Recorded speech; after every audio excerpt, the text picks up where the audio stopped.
They're looking at 5-10 years down the road, and unfortunately, they should be looking at the next 6 months. AI can't understand empathy, can't understand compassion.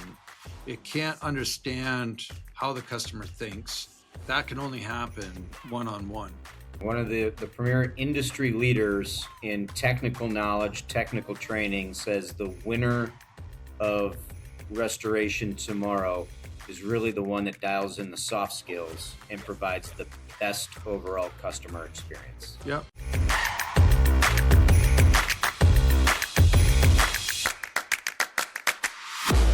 Hey everybody, Jeff Jones back with another episode of Violand's GPS podcast, Growing Professional Skills, where we talk to people in the trades, primarily restoration and plumbing, business owners, thought leaders, managers, people who are just making things happen. And we ask a lot of questions. We find out what they're doing right, what they've done wrong, lessons learned along the way, and what we can all do better. And normally, every other time I've done one of these, we've done it from the posh Violand GPS recording studios behind the plastic black microphone. This is my first time doing one on the road. I'm here in Orlando at one of the 3,187 restoration trade shows that take place throughout the year.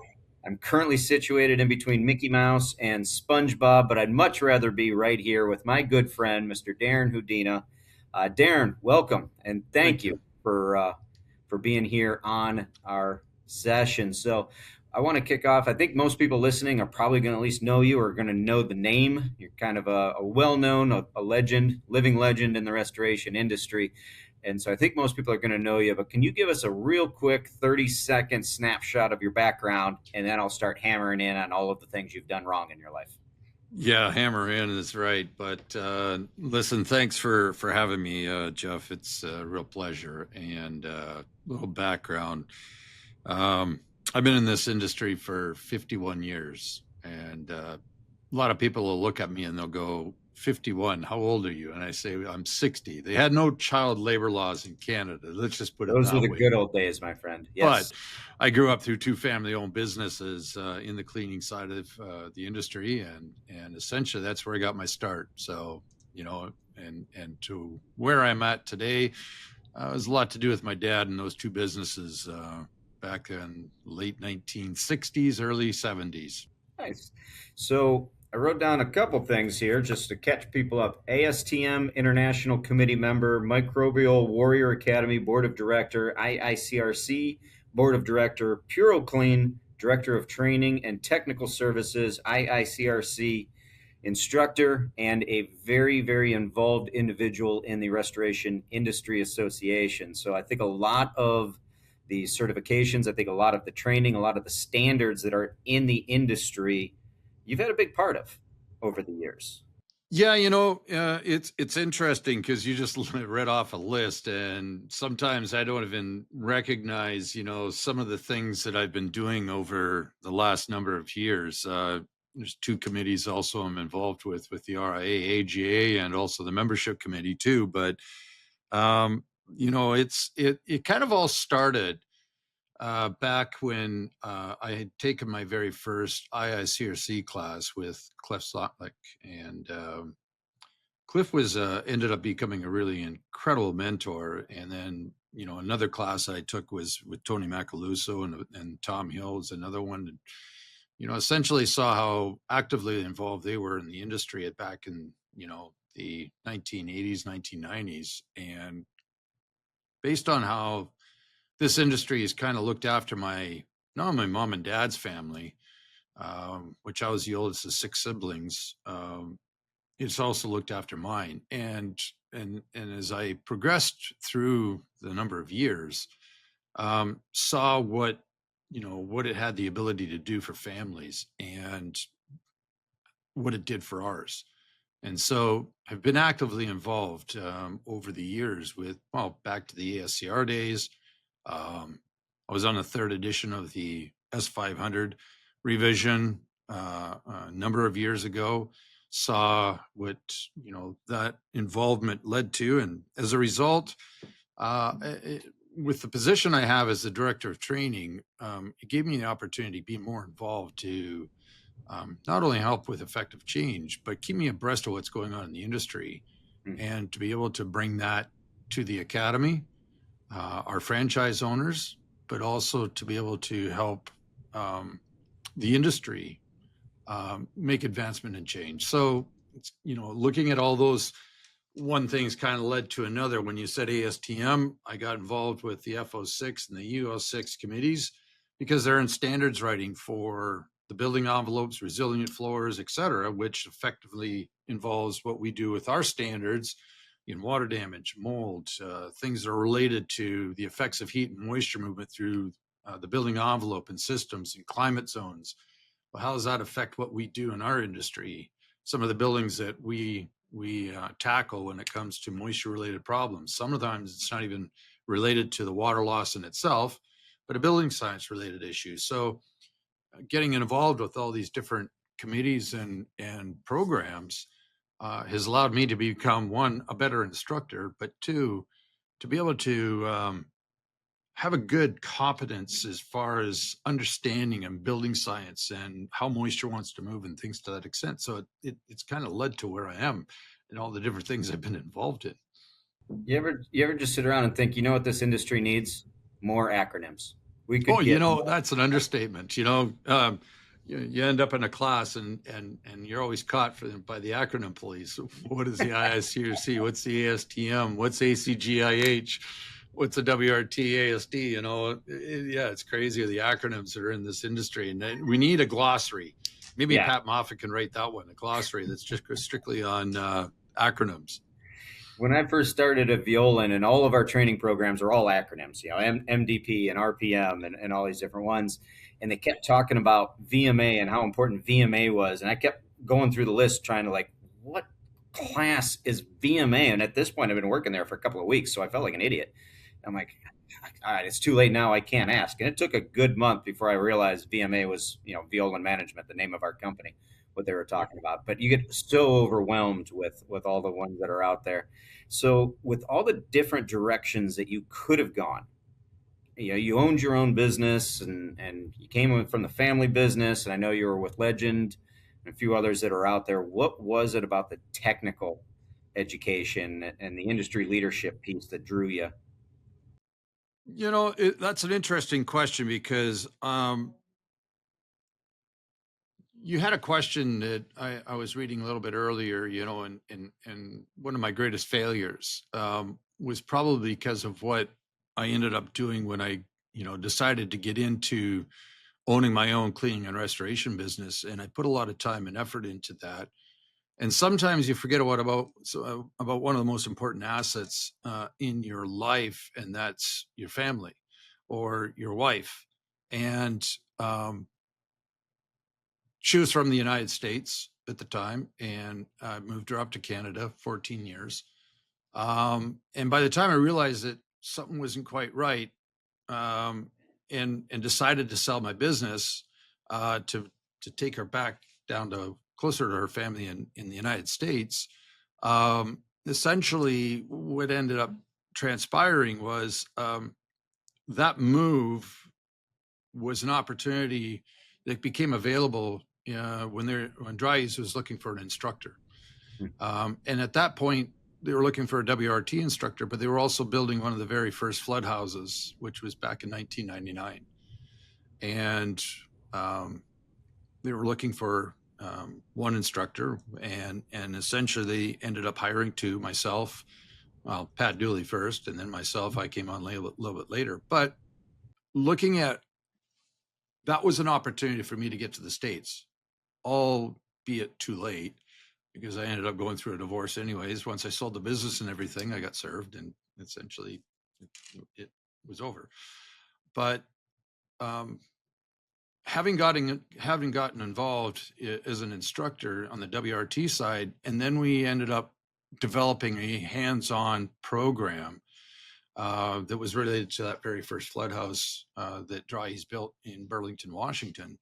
And writing the technical course content was kind of the launch of developing this passion to write other materials, and which led me into the IICRC and the S500 at the time when it was going through its third edition as far as a revision is concerned. So looking at all the different things that I've kind of gotten involved with, probably wouldn't have happened if I would have looked after my first responsibility a lot more seriously and not spent all my time and passion on, what essentially I was trying to do in building a successful business, and realizing that essentially the problem that I had developed was too late to fix. Yeah, work life is important. At that time, to be fair, though, there were a lot of people from the states who were moving up to Canada. We called them hippies, but it was a common theme back then. But I get it. Yeah, the work life balance, and you see a lot of what this does to families when you work in an emergency services Yeah. business. We say all the time, the pipe doesn't break at 2 in the afternoon; it breaks at 2 in the morning. Yeah. Traditionally on Christmas Eve, Well, and and so, I had a business, that was 24/7. yeah, So we had the regular business throughout the day. We had carpet and upholstery, fire and water, and things to that extent. But I had a sizable janitorial side to the business as well that ran at night. mm, So, some of our crews wouldn't start till 10 o'clock at night. They run to 7, 8 o'clock in the morning. So, you got your regular activities to do through the day, but a lot of cases I would end up, being involved with the crews at night as well. And essentially, sometimes I, wouldn't get home till 2, 3, 4 o'clock in the morning. And then I'm up and gone at 7, 8 o'clock the next morning. And so, like you said, work life balance, it's one of those things that sadly we learned the hard way. And, you know, fortunately, second time around, I got that right. Um, one of the things that's important now, is I have a beautiful wife, Trish, is every Friday, providing the circumstances are okay and I'm not on the road, at a convention or something along those lines. Friday's date nights. It's an opportunity for us to decompress. yeah. And we just finished celebrating 24 years. Our Oh, 25th is coming congratulations. up next year. But I met her at Dry East Products back in 1999 at one of the first classes we ended up teaching. And that class eventually became what's known as ASD today. Hmm. The ISCRC approached us. Daryl Paulson approached us and said, "We think that what you guys are doing as far as a hands-on class would be good for the industry." And so what we had developed as far as a 4-day class at that point then became what's now known as ASD.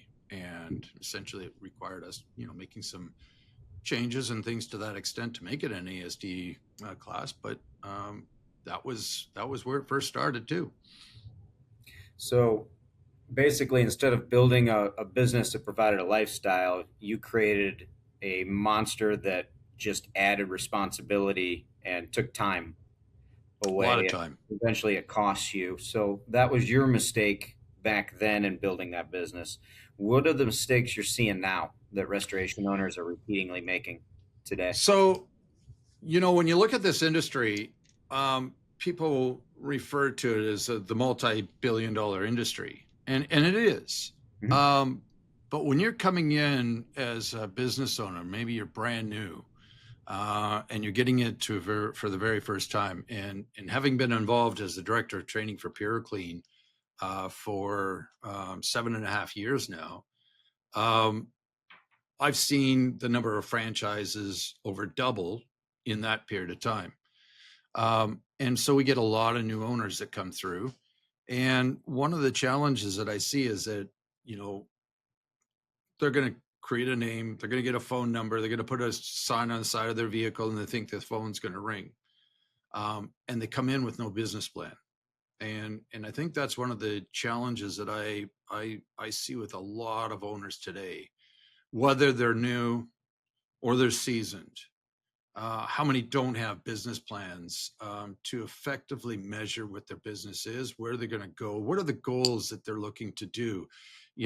Everybody looks at, oh yeah, I'm going to build this legacy, and our convention this year, which is in a few weeks for PureClean, is focused on legacy. I'm going to build a legacy, but the problem is they never established the roadmap to what that legacy is going to be, how you're going to get there, what's the business plan. So they're looking at 5, 10 years down the road, and unfortunately they should be looking at the next 6 months. What's going to take to keep those doors open in the next 6 months? Because that's what's your cash flow, what are the things that are necessary to keep those doors open, and then essentially what is it going to be for your next 6 months, And then you start looking at your 2, 5, and 10.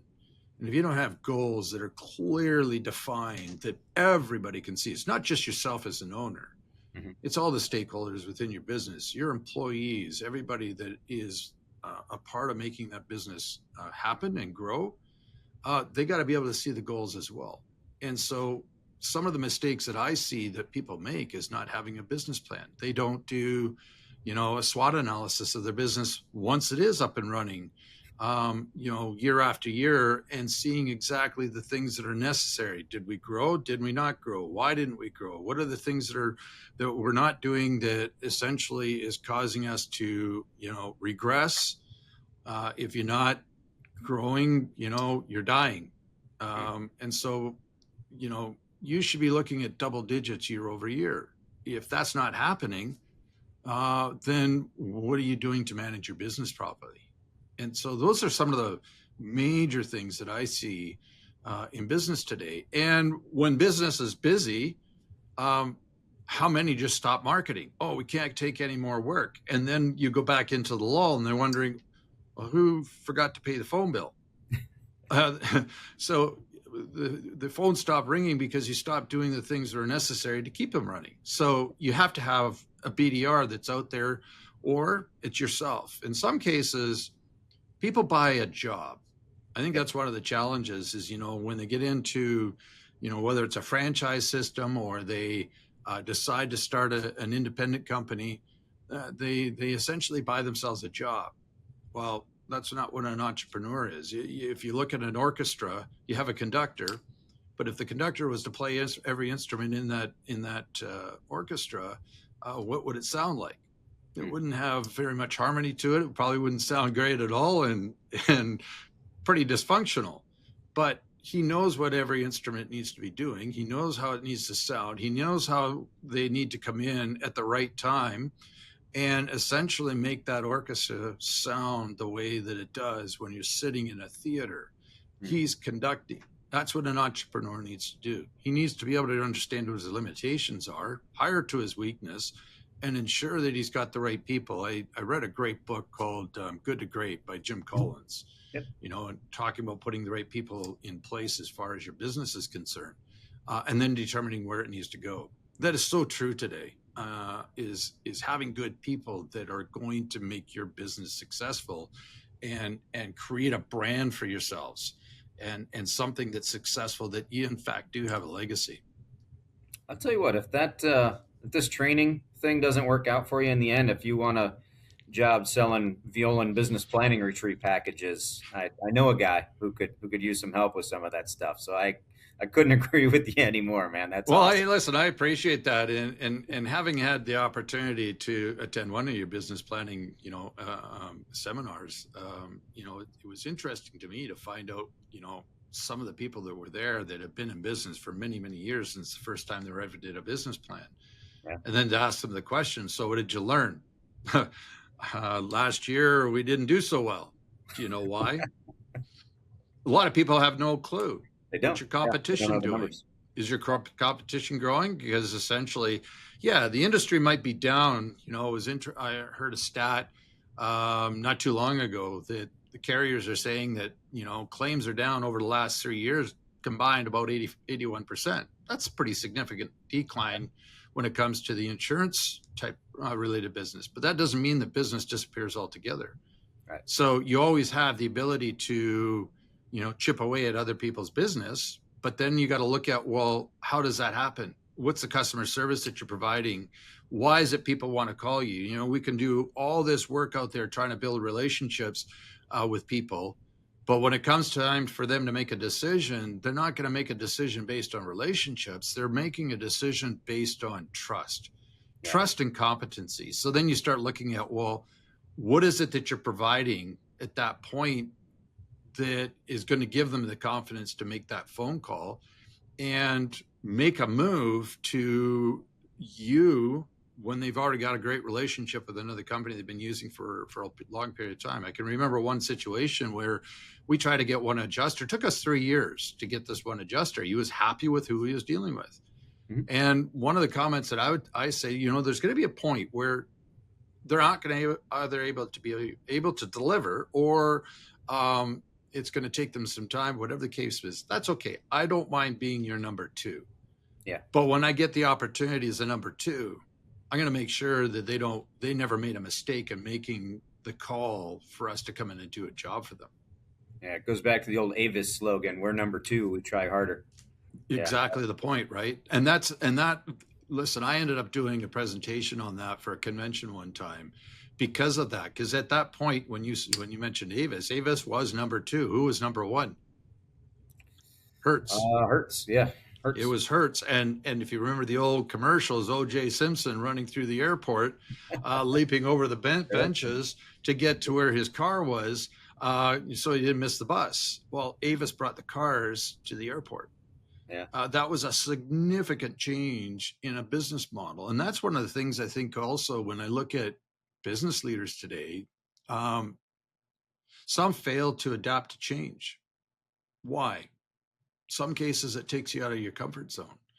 It forces you to do things that you may not be comfortable with, and or have the knowledge or education or something that is necessary for you to make effective change.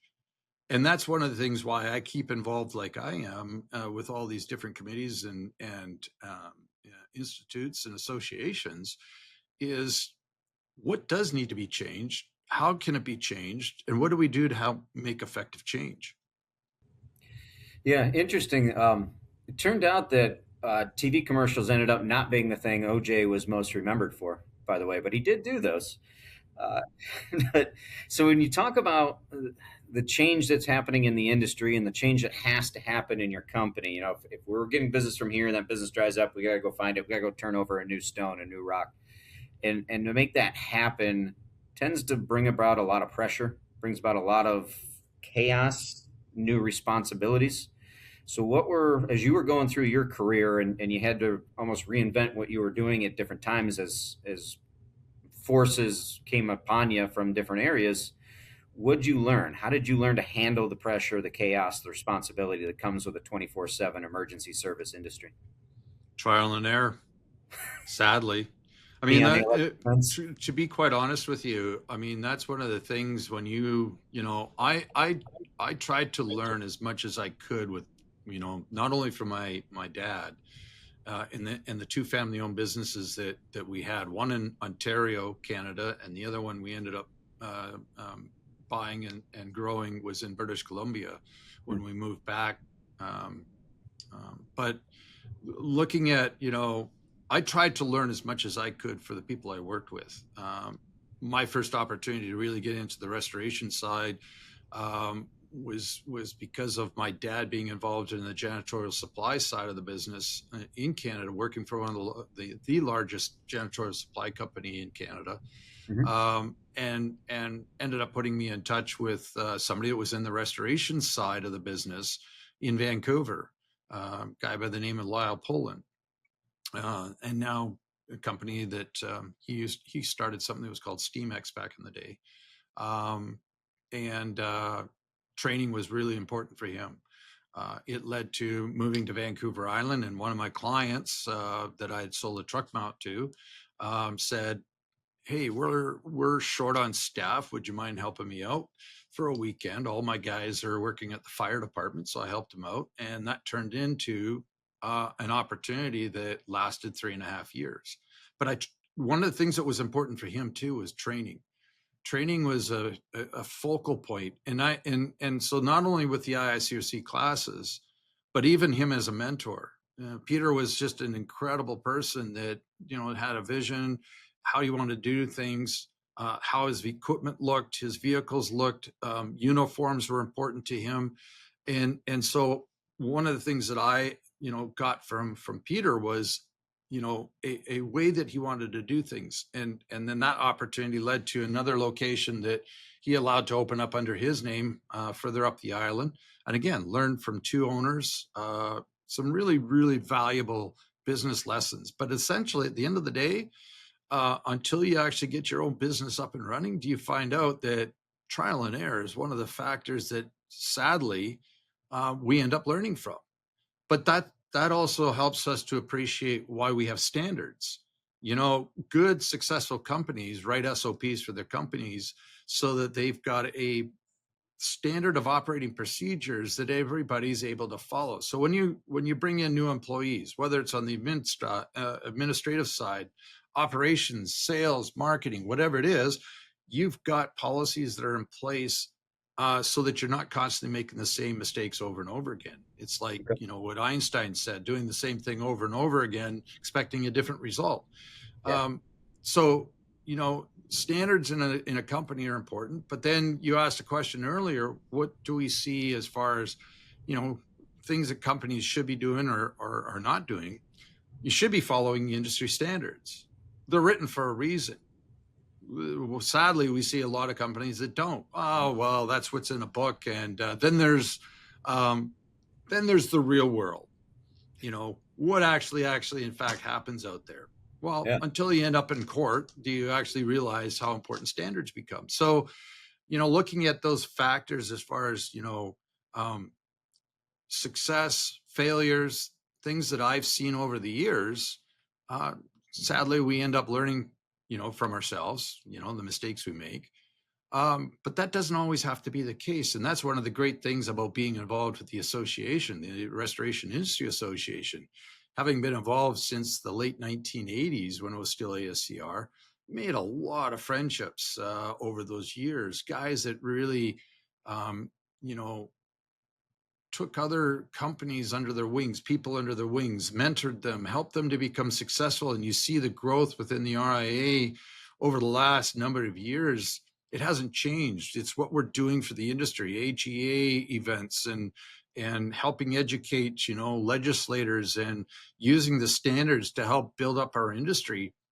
That really reinforces what we're doing, and it gives us one voice and helps us to be more successful in our businesses.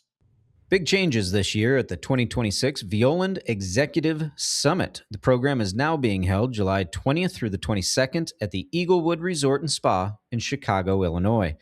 This program provides high-impact leadership, sales, HR, and accounting education customized for small businesses in the trades. Choose between 12 different business courses and participate in dynamic, peer-led roundtables discussing your biggest challenges and opportunities. Learn and network where the best of the best go to get better. Registration is open. So let's talk through that process a little bit. When you're serving on one of these committees and you're creating, or I shouldn't say creating, you're revising the technical standards when it comes to this, and you would think that a lot of that is black and white. It's science, and the science shouldn't change a whole lot. But you do have, like any committee, you're going to have different perspectives. You're going to have different egos. You're going to have different people that want to be heard. And I want to do it this way. No, we need to do it that way. So for somebody who hasn't served on those committees, when you think you know what you're talking about when putting this stuff together and somebody else has got a different opinion or perspective than you or someone else on the committee, what's that like? Well, how does the committee come together in the end to be able to say, this is the way, when maybe everybody on the committee might want to make minor adjustments to it? Well, it's a really good question, because that's why it's called a consensus body. Okay. That your committee is going to have a consensus in the end. Does everybody necessarily agree what the direction may be? No. But what is really, really good is that respect and honor for one another allows you to listen to the input, what it is that they're bringing, what's the change that they feel needs to be made, and then what supports the change.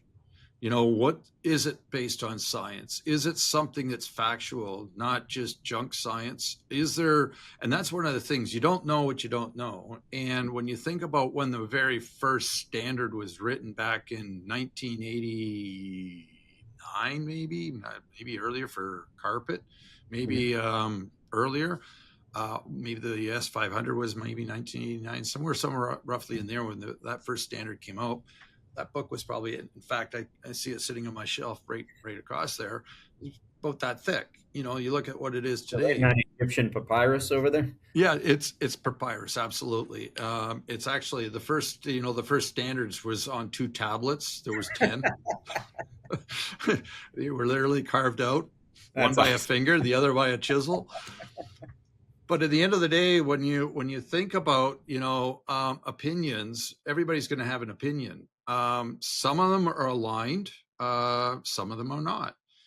So a lot of research goes into if there's a change that's going to be made, a better understanding of health and safety regulations, better understanding of building science, and the information that's come out over the last 2 decades has been really, really incredible looking at building science. I mean, essentially, building science really didn't become much of an issue until about 1989, I think it was 85 or 89, when the EPA decided, you know what, maybe it was 1980, when they decided that it was after the oil energy crisis, which we ran out of oil, and they blamed it on buildings leaking energy. And so the EPA says, all right, let's tighten up the buildings. Let's make them airtight. Their first building, it was 1980, I believe. They made it airtight. Problem is they couldn't move into it when it was completed. Why? Completely infested with mold. Why? Well, the buildings prior to that, why they decided to make them airtight, they would breathe. Any moisture was in building materials at that point in time, they would, air would run through a building, and essentially moisture had the ability to be evacuated or removed from the building materials fairly easily. But when you started putting in vapor barriers, you started making walls airtight, and you're still using materials that had high levels of moisture in them. Where did the moisture go? Well, that's exactly what happened with the EPA's building.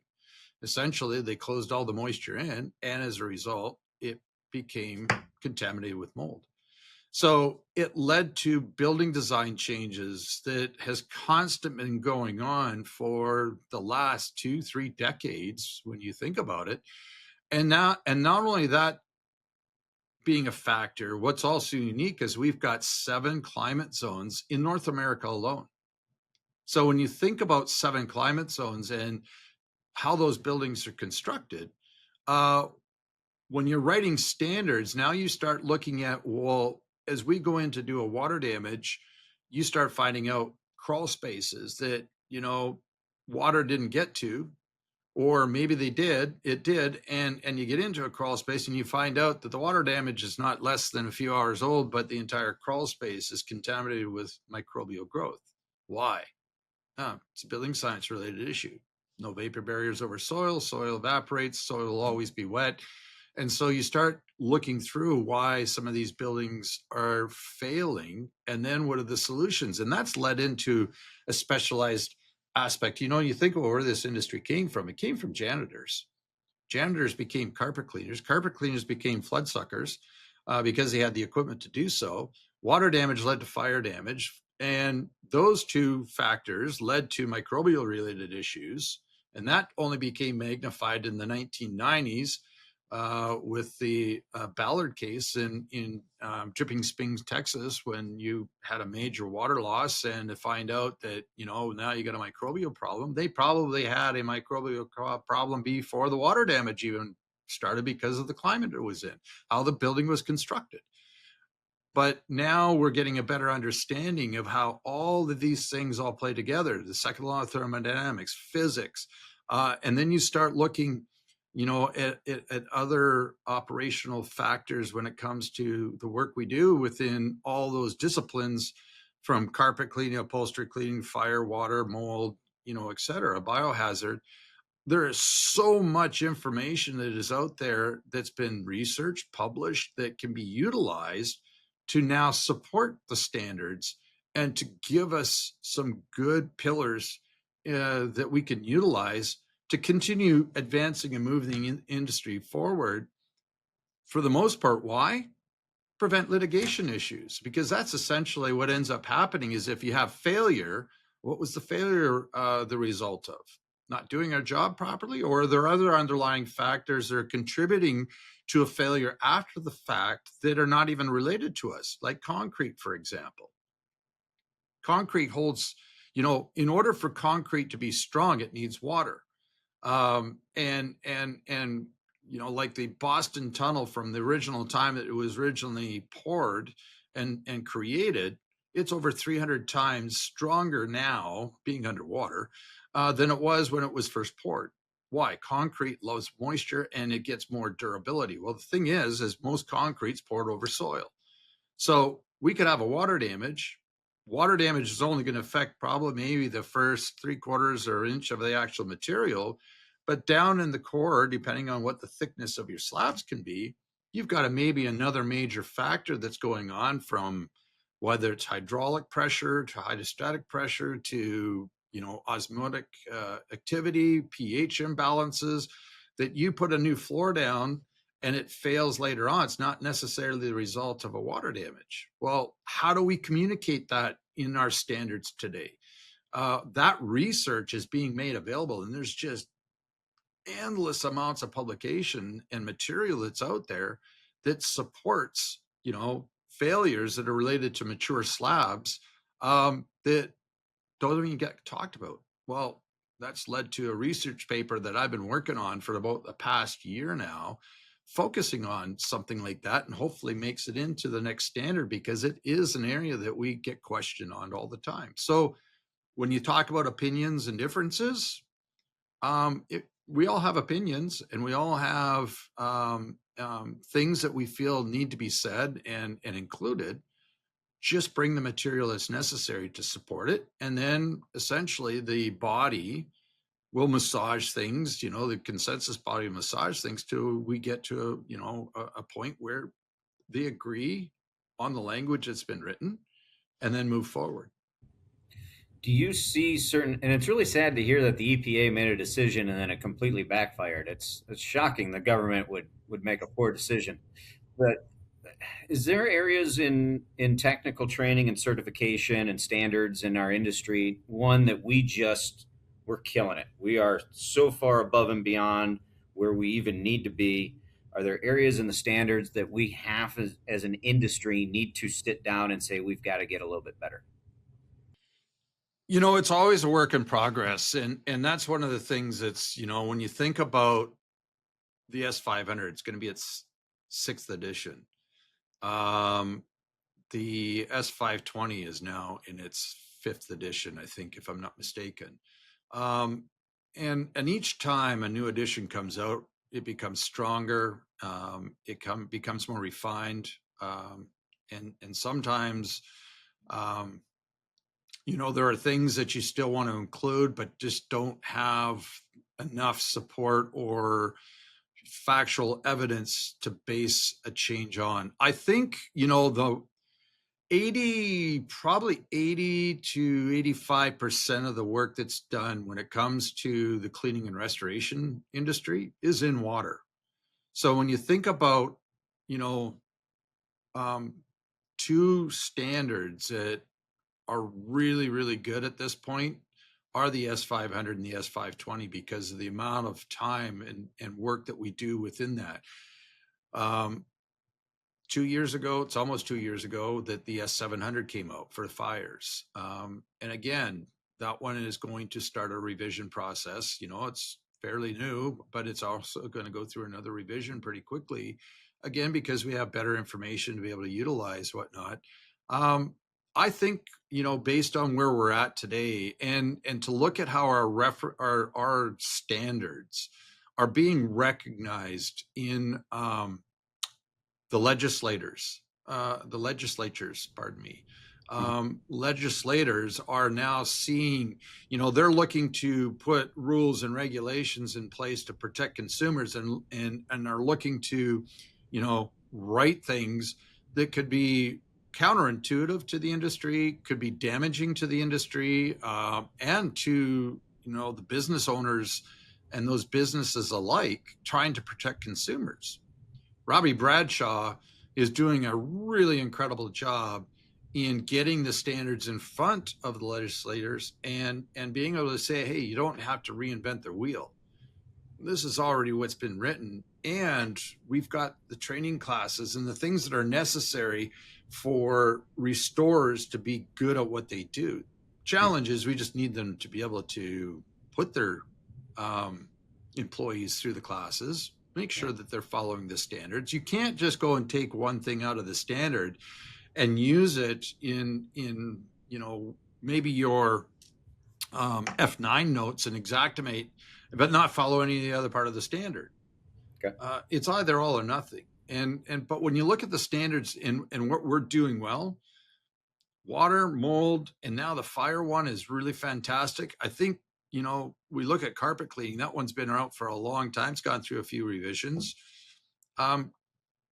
Carpets are what they are. You got your different textiles. They're pretty much the same types of materials. You still know how to do the proper burn tests and things to that extent. Carpet manufacturers like to try and make things a little more difficult when it comes to, cleaning them and how they want them clean and putting things in their warranties. But at the end of the day, with all the consensus bodies that have worked on our standards, I can't say there's any one that's weak or stronger than the other. They just become better because of the different consensus bodies that do come together. There's some that have been serving for a number of years, and each time there's a new consensus body put together to work on a standard, maybe it's a new one, like the one that's being developed right now for clandestine drugs. That's going to be a really, really good standard when it's done. There's a lot of information that's out there, but never really been drawn together into a standard that is going to be good for the health and safety of employees and procedures and systematic approaches to how we remediate buildings that are affected by clandestine drugs like fentanyl and things to that extent. The training that's being provided out there is being developed. We've got some really good trainers that do hands-on. So, when it comes to the standards, and I think about, OSHA and their standards, they're constantly revising too. When you look at how thick their 1910 general duty clause is, it's, and written in Bible print, where it's hard, you got to get the magnifying glass out. It's like, oh my goodness. But at the end, the standards are there for a reason, and I can't say that there's any bad standard. All we end up doing is improving upon what's already been there based on experience, knowledge, research, and people's expertise. I mean, we've got some incredible years of experience that are involved in the standards writing and the revision process. So besides not sending enough employees or maybe spending enough money on employees going through training, where do you see companies getting their training procedures wrong? Well, when you think about what's happened over the last number of years because of technology, I think COVID drove us down this road when we were isolated and weren't able to do business in our normal places of business, being locked down. Training still had to be provided, and the resource that's out there, through streaming, online content and whatnot is still extremely valuable. Sadly, what I see is a lot more companies are taking advantage of the online resources that are available for instructional videos, technical videos and content, and even the IICRC classes, and there's some classes that, that's a good place to, potentially hold them, especially when you look at the cost of, travel and things like this, today. It's getting more and more expensive, and when you're sending an employee away to some training class that's in person, you're making an investment. And the reason why I say that, training is an investment into the success of your company, hands down. So if you're not training your guys to be competent, then their competence is based on incompetent. So. True. And when I end up having to go back and redo things, customers not happy. And I think customer service is one of those factors that we don't spend enough time in understanding the empathy and what good customer service is all about. When I look at all the things that are involved and you think about training, there's a place for applied hands-on training like we do with AMRT. applied microbial remediation technician. ASD, applied structural drawing. You're actually taking a building. So it's taking the textbook knowledge that we used to get in WRT. And I remember when the WRT class used to be a 1-day class. Then it became a 2-day class. Then it became a 3-day class. But you got textbook material, but you weren't able to apply it in any particular way. So you got theory, but you had no real way of applying it in a real world application until the flood houses were built. Now, what do we've got? 27, 28 some odd flood houses throughout the world that are designed for hands-on training. That's where you get an opportunity to apply what it is that you're learning. And what's really interesting about what I see, and I've been training now for 27 years as an IICRC instructor, 25, training for 22, or 2 of those years was not as an IICRC instructor yet. So 27 years of training. But one of the things that I've seen over that 27 years is when you put them, you'll tell them how you want things done. You'll show them how you want things done. And then you tell them to go do it. And then you find out they didn't do anything you said. That's where training also becomes valuable, is because you get an opportunity to see, well, 1, they didn't listen. 2, they didn't follow the directions. 3, they did it completely their way. And they said, well, I've been doing this for 10 years. I got this. And then you find out as they're hanging poly, for example, and they roll out the roll, as far as doing maybe a T-bar containment or whatever the case may be, they roll out the roll and they cut the roll. And I'm sitting there going, they're going to be 6 feet short. And I said, you guys, are you sure about that measurement? Yeah, we got this. All right. The other team's on the other side of the room doing the exact same thing, but they got their tape measures out, wall, ceiling, kind of down the other side, make sure everything gets wrapped. They pull it out, length for proper length. This team over here, 6 feet short. Oh, how are you guys going to fix that?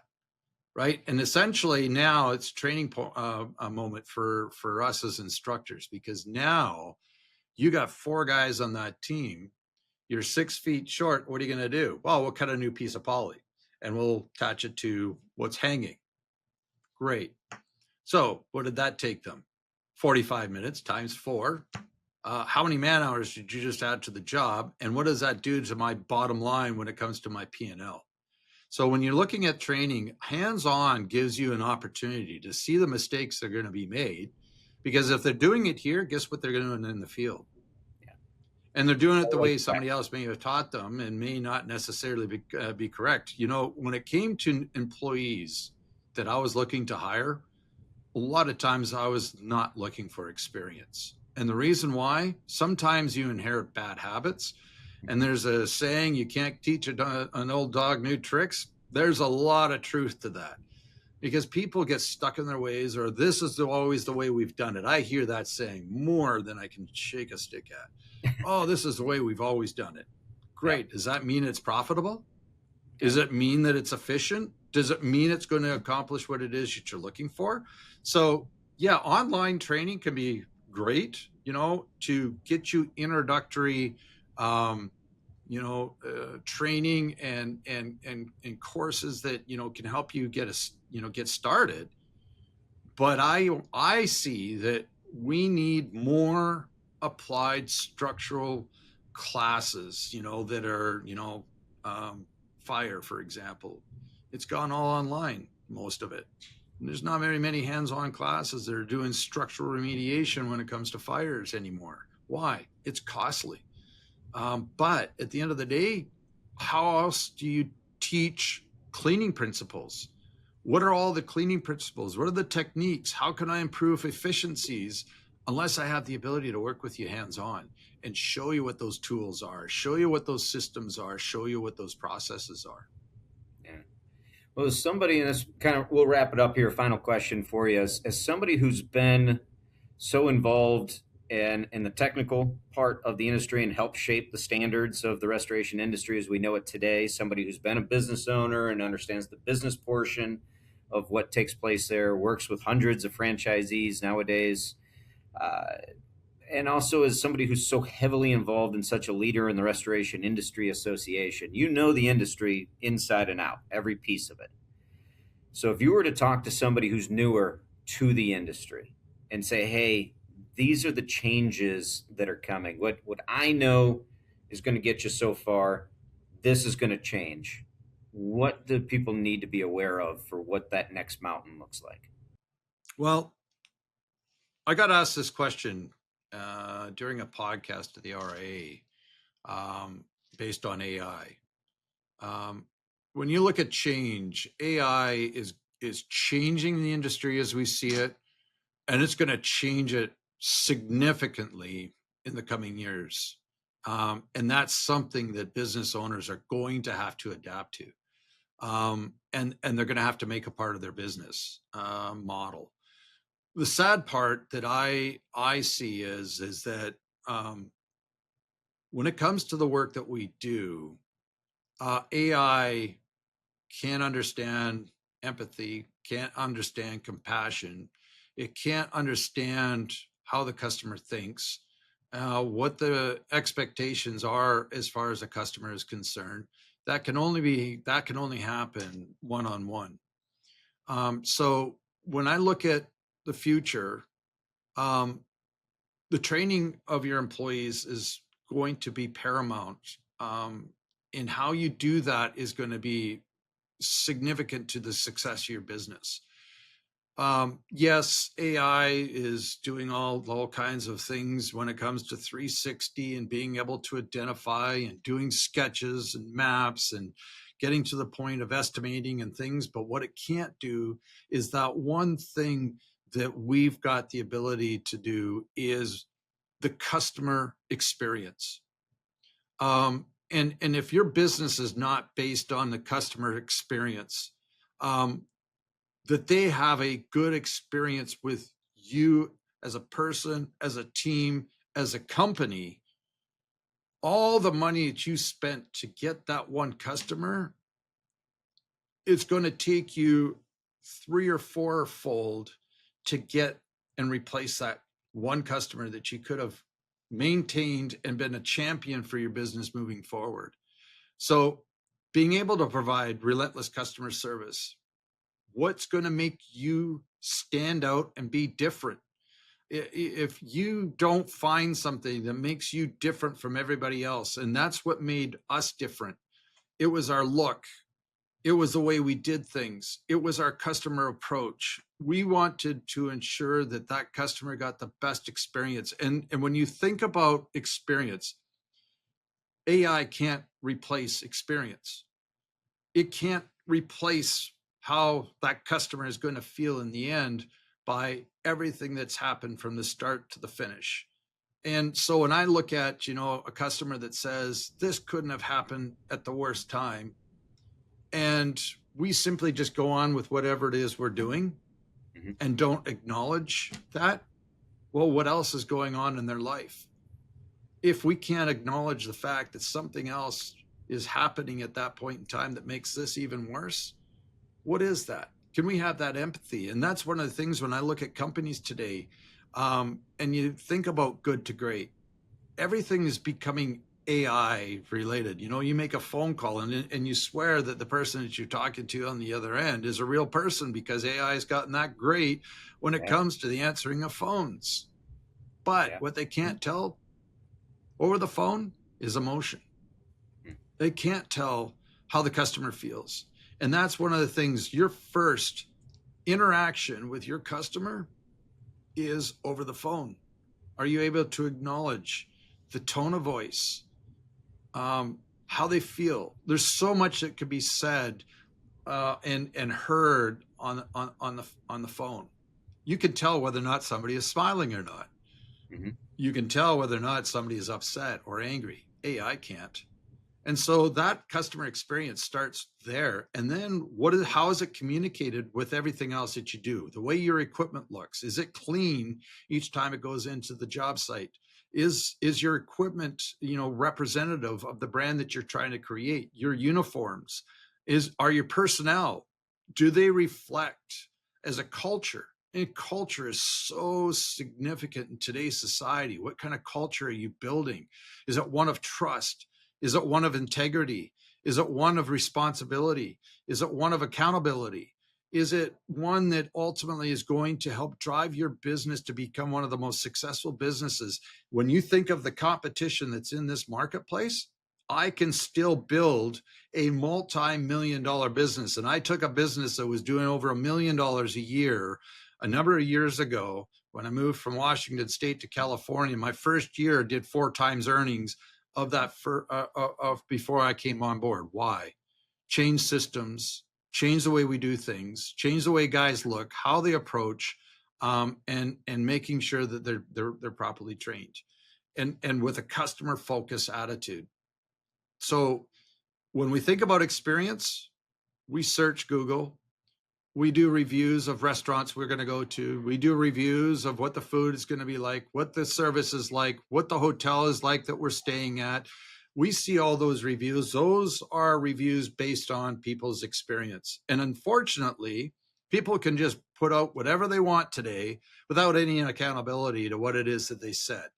That makes what we do such more important than ever now, because I can't give them a reason to put something negative out there, because that's going to affect our overall business.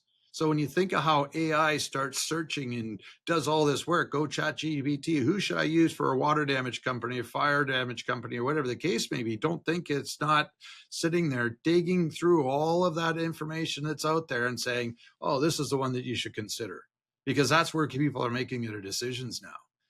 So how do I change that? It's the perception of how I'm involved in the community.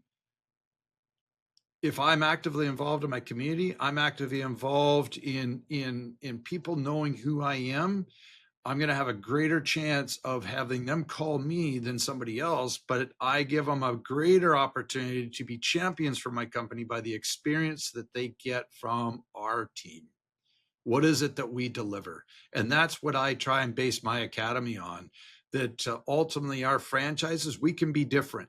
This is how you can be different. And this is how I've built a couple of very successful businesses and helped others, as I've worked for them, build and focus on what is it going to take to grow and be successful. I think that's interesting. One of the premier industry leaders in technical knowledge, technical training says the winner of restoration tomorrow is really the one that dials in the soft skills and provides the best overall customer experience. Yeah. And you think about how companies advertise today.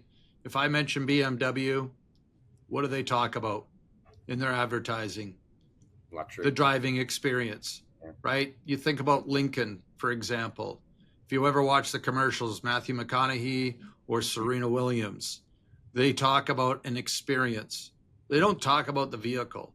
They show Serena Williams at the US Open, and it's just pouring rain, and she's running through the rain, gets into her Navigator Lincoln, and she closes the door, and the sound system comes on, and that's all you hear. Yeah, the experience. And that's the end of the day. Anything that we do in life is based on an experience. Have you ever done the Bourbon Trail? No, my wife and I have talked about it, but we have not done it yet. My wife and I have done it with some other couples 3 times, and we hit as many distilleries as we can. But what's really cool about each one of them is the experience. They all have different stories to tell. They have all different kinds of processes they go through. They all have their history, which is really fantastic. But when you're all said and done and you go through, whether it's the tasting or what it is that you did as far as the tour is concerned, or what makes them different, it's based on an experience. And that's the same thing with any business that we operate today. You've got to base it on good experience for the customer, because essentially they're the ones that are going to be the champions. They're the ones that are going to tell the next door neighbor. They're the ones that are going to tell the people that they get their nails done in the salon or the hairdressers or whatever the case may be, or happy wife, happy life, the husband, when they get home and hear about all the good things or maybe the bad. At the end of the day, I'm trying to make sure that I've taken care of all of them. I love it. Well, thank you, Darren. I greatly appreciate your time coming on on the podcast today. if anybody wants to get a hold of you, wants to talk through technical training, or they just want to complain about all of the standards that are out there, is there an easy way to get a hold of you and pick your brain? Yeah, listen, I'm pretty easy to get a hold of. You're always able to email me at D Hudema, DHUDEMA at PuroClean.com, or you'll probably see me at any of the upcoming conventions, be at the Experience, and there's a couple of other ones I can't think of offhand. I'll be at the Building Science Symposium coming up in Boston soon. So I'm always out there. You can find me. You could also look on the IICRC's website, board member. It's got our contact information there too. I love it. Well, thank you very much. Thank you to everybody who listened. Like, subscribe, comment, all the stuff the good podcasters tell you to do on their stuff. Do that here too. And we look forward to seeing you again on another episode. Thanks, everybody. Jeff, thank you very much for having me, and thank you for everything that you do within the industry as well. Really appreciate it. Thanks, Darren.